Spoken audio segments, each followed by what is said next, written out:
Welcome, folks. Today we've got Democrats auditioning for Biggest Hypocrite Alive. You see, Joy Reid thought it was smart to claim white people never invented anything, while literally broadcasting that take through a camera, a microphone, a computer, the internet, all in America. All of which, by the way, exist because, you guessed it, white guys invented them. And Karen Bass, our mayor here in LA, she insists Los Angeles doesn't need federal help. This from the same mayor of the second largest city in the country, where crime stats get spun harder than a DJ set in Echo Park. The pattern couldn't be clearer, folks. Democrats break everything, deny it's broken, then blame somebody else once the rubble's too obvious to ignore. So today we'll walk through their latest parade of contradictions, because this isn't progress, folks. It's just progressives failing again and again and again and again. They can't fix the history they did. Their ancestors made this country into a slave hell. But they can clean it up now because they got the Smithsonian. They can get rid of all the slavery stuff. They got PragerU. They can lie about the history to the children. They can't originally invent anything more than they ever were able to invent good music. We black folk gave y'all country music, hip hop, R&B, jazz, Mozart. They couldn't even invent Beethoven. That, but they have to call a white man the king, because they couldn't make rock and roll. So they have to stamp the king on a man whose main song was stolen from an overweight black woman. Ah, yes, the fallacy of black people invented everything. A narrative so absurd it collapses under its own weight. This is the same rhetorical trick we see everywhere on the Democrat side. Flatten history into a morality play, cherry-pick anecdotes, and erase inconvenient facts until the story matches the grievance. Joy Reid's rant is less about history and more about identity politics weaponized as cultural capital. If everything good was stolen, then nothing belongs to anyone else, and victimhood becomes a perpetual claim to authority. But this framing is not just false, it's absolutely destructive. It reduces centuries of human achievement across civilizations to a zero-sum racial tug-of-war. It ignores the reality that Western innovation, from electricity to antibiotics to the internet, has shaped the modern world and lifted billions out of poverty, including Africa itself. And that's a deeper issue here, folks. The Democrats need this narrative of stolen history because their cultural power rests on constant resentment. They can't build unity, so they build grievance. They can't celebrate achievement, so they rewrite it. So what we're seeing here isn't even a debate about music or invention. It's an attempt to delegitimize Western civilization entirely, replace merit with permanent moral debt of some sort. And to take this a step further, Joy Reid's argument falls apart the moment you actually trace how black music gained its influence. Take Robert Johnson, for example, the legendary bluesman said to have sold his soul at the crossroads. His genius is undeniable, but without Western instruments like the guitar, Western scales and harmonies, and Western technologies like the phonograph and radio, his music would have died in the Mississippi Delta. It was the white invented infrastructure of recording studios, distribution networks, and radio stations that carried his songs far beyond those dirt roads. What ultimately led to the invention of blues, jazz, rock and roll, and everything else that followed. Without that album being recorded within this white infrastructure, it would have just gone with him the day he were gone. That being said, the same is true about jazz, rock, and R&B. Black creativity thrived precisely because it was amplified through the tools, theory, and commercial systems of Western civilization. Strip those away, and the music Joy Reid celebrates never leaves the back porch. Her everything was stolen narrative collapses on itself because the very stage that elevated black musicians was built on Western civilization. And what's truly striking about people like Joyless is how selective their history lessons are. You'll never hear somebody like Joy celebrate Africa's real inventions, like the fact that slavery was practiced on the continent for centuries before Europeans ever even arrived, with Africans selling other Africans into bondage, or that piracy, raiding, and some of the most brutal torture methods thrived in African kingdoms long before the transatlantic slave trade. These realities get swept under the rug because they don't fit the victim-oppressor script. Instead, the story is carefully edited so the West is uniquely guilty while Africa is cast as some pure, innocent source of stolen brilliance. That's not history, by the way. It's just mythology designed to shame one group while absolving another. All for political purposes. Because as long as you're stoking up that Marxist grievance, you have any excuse in the world to lie through your teeth. The question is, we're going to talk about how this is happening in real time and how this has always happened, how the fragility of mediocre, terrified white men is destroying America, and how they have to make a level playing field for themselves. And it's all projection all the time. Like I just said right now, safe spaces for them, none for us. These people just hate white people. Let's call it for what it is, because watching this podcast is starting to feel basically like watching a KKK Grand Wizard in reverse. The same obsession with race, the same dehumanizing language, just aimed at a different target. What's revealing here, though, is Joy Reid's co-host's slip of the tongue. He says white men want a level playing field and then frames that as a problem. Think about that, folks. Equality itself is treated as oppression now, because for the DEI industry, the goal isn't fairness, it's power. That's the broader cultural trend we're seeing. Diversity rhetoric as a shield for resentment politics, where success is rewritten as privilege and failure is reframed as injustice. It's pure projection, plain and simple. Accuse others of fragility while demanding safe spaces for yourself. Rail against mediocrity while building careers out of just straight up Marxist grievance. This isn't about improving America, by the way. It's about institutionalizing permanent division, making race a currency of status, and ensuring that the people shouting the loudest about equality are the last ones who actually want it. And speaking of dumb, low IQ Democrats, well, it's been a minute since we've heard from Jasmine Crockett. Let's see if she's grown a pair of neurons or if those got flushed down the toilet recently. It is funny because when people think about Black women, they think about our strength. They think about how, usually we're juggling so much and we're doing so much and we're still going to school and we're doing all the things. What are you talking about? And part of it is unfair.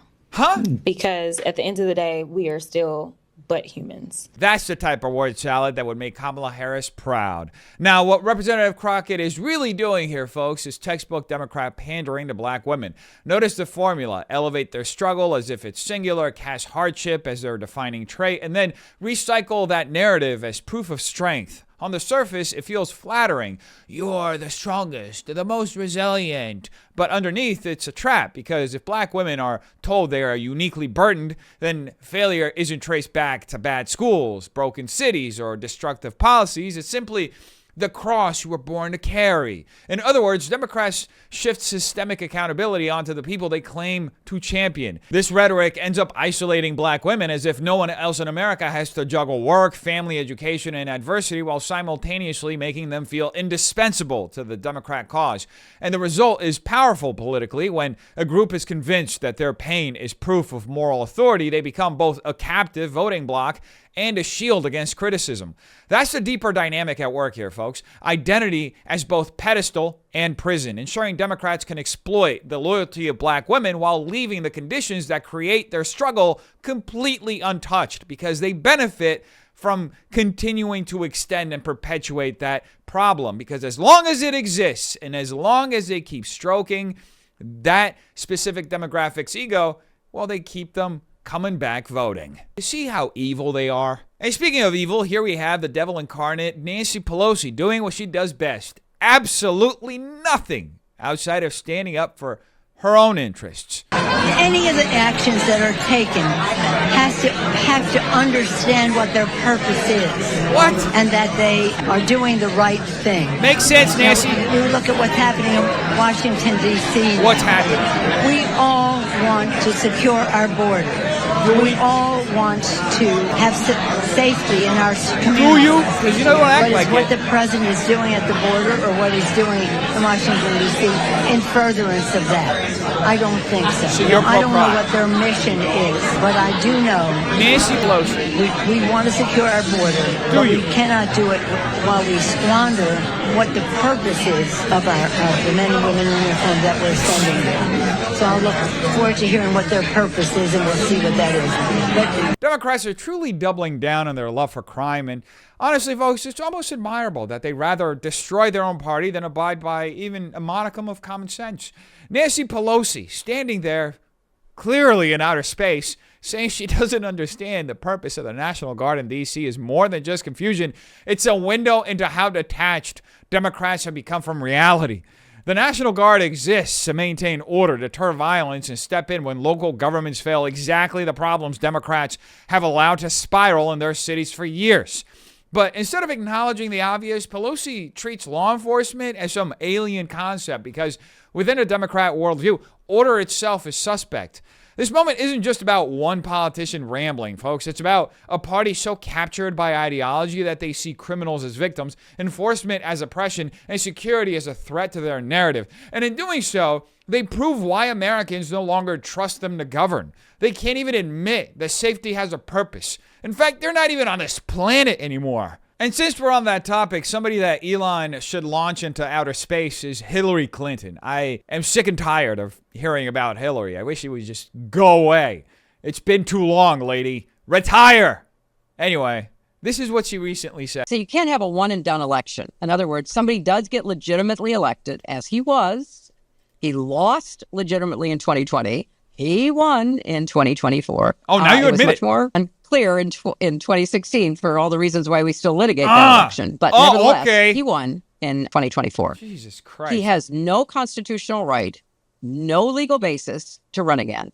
Do I believe that he's got his, little team working at the Heritage Foundation or wherever they work these days to try to figure out how he can? Well, declaring an insurrection is certainly, a tried and true tactic of authoritarians. So I don't think we're out of the woods on being able to hold free and fair elections in 2026, despite their efforts to literally change the playing field with these last-minute gerrymandering decisions.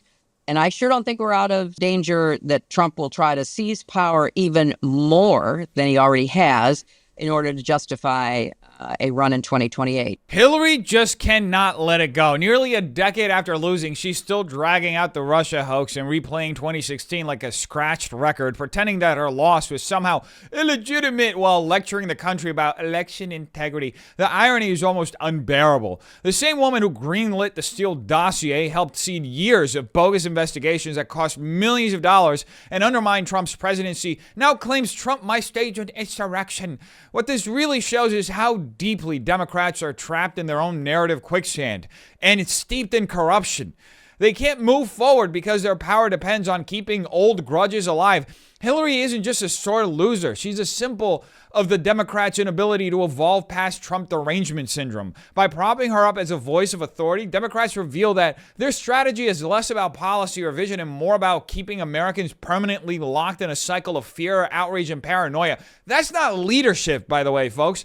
It's a party stuck in its own corruption, still recycling the very lies that eroded public trust in them in the first place. And speaking of somebody who's also absolutely lacking on public trust, here we have our mayor in Los Angeles, communist-in-chief Karen Bass, talking about, I don't even know, just complaining about something, as always. Always got a Marxist grievance. Seems as though he's testing the country. Well, we'll try it this way, we'll try it that way. Will there be major opposition to federal intervention? I can only imagine how all of those agencies feel by putting on the street and doing what D.C. cops should be doing as opposed to the FBI. Why aren't they doing it? And that's the real question, folks. Why are Democrat authorities who run the most violent cities in the country doing nothing to stop crime or enforce the law? Mayor Karen calls Los Angeles a test case for the nation, but what exactly is being tested by Trump, as she claims? Is it how long citizens will tolerate lawlessness on the part of Democrats? For months now, smashing crabs, looting, and open-air drug markets have turned L.A. into a showcase of failed governance, and yet the mayor's response is to frame it as some kind of experiment in federal resistance. This isn't accidental, by the way. It's the product of an ideology that views crime through the lens of equity, where criminals are treated as victims and enforcement is cast as oppression. The broader implication is chilling. By normalizing disorder, Democrats keep communities dependent on government. They keep fear as a political weapon, and they turn cities into living billboards for progressive decay, obviously. Mayor Karen may think she's defying Washington here, but in reality, she's proving the futility of the Democrat model, one where safety, stability, and accountability are sacrificed at the altar of Marxist ideology. And I'm concerned about the way he is rolling that out in Washington, D.C., which is essentially going after young black and brown youth of course. In Washington, D.C., imposing a curfew, saying that if they violate Can the curfew, you not the mention race for a second? $500, saying that the kids I will give you $500 We've tried those if you can go a single before. day They without do making not something work, about and race. It's my understanding that crime was going down in Washington, D.C. So it was, huh? And communist insurgent Mayor Karen made absolutely 0 points. It's actually remarkable how quickly Democrats pivot to identity politics and weaponize race whenever they're cornered on how bad they are on crime. The script is old, it's predictable, and increasingly boring, mainly because it's not effective anymore. Crime in cities like LA and DC hasn't magically disappeared. It's been redefined, massaged, or ignored through selective reporting. When leaders like Mayor Karen downplay public safety crises by calling federal help just for show, they're not protecting communities. They're protecting their narrative. And that's a deeper pattern here, folks. Progressive mayors would rather argue about perception than actually confront reality, because admitting the truth that their policies produced chaos would unravel the entire ideological scaffolding they've built around equity, leniency, and distrust of enforcement. So what we're seeing is the last gasp of a political strategy that treats fear over policing as more important than actual safety, even as ordinary people pay the price for the Democrat refusal to actually face the facts and provide a vital public service to communities. At the end of the day, the question isn't just about Democrats spinning statistics or recycling tired talking points. It's about whether we're willing to keep letting the same broken narratives define reality for us.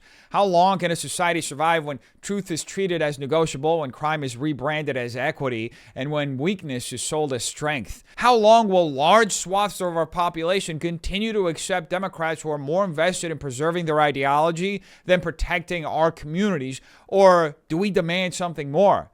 These moments should force us to ask not only what's happening in our cities, but what's happening to our culture. Are we being conditioned to lower our expectations, to normalize decline, to accept chaos as progress? That being said, the real test isn't whether Democrats can keep peddling these stupid narratives. It's whether we still have the clarity and the courage to stop believing them and to break the cycle and get these suckers out of office. You tell me what you think in the comments down below. Hope you have a terrific day. Peace.